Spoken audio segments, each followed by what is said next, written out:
Manifestacija Ljudi i mostovi u okviru Zvorničkog leta traje već godinama. Godinama se susreću funkcioneri, vlast Malog Zvornika i Zvornika i građani koji prolazeći prate ovu manifestaciju. Ono što je jako zanimljivo, most je izuzetno značajan u svim njihovim govorima i svake godine to ponavljaju, a to još jednom ponove prilikom obeležavanja Dana zastave. I to je sve.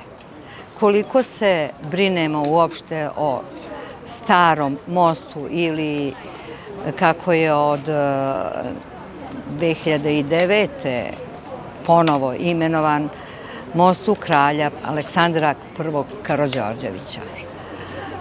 Vreme je da ne samo tokom leta se zadržavamo i pratimo sve ono što rade i golubovi i trava koja niče diskretno.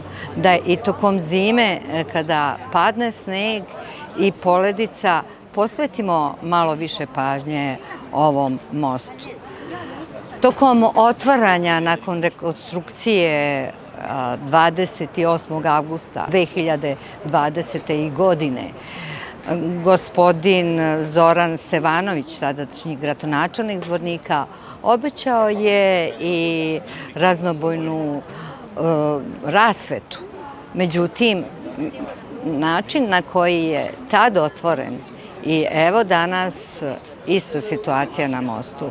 Opet se donekle zapušta i opet je prepušten vremenu.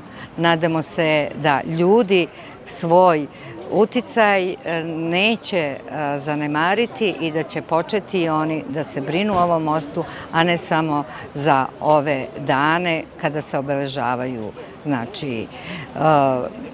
susreti na mostu i Dan zastave.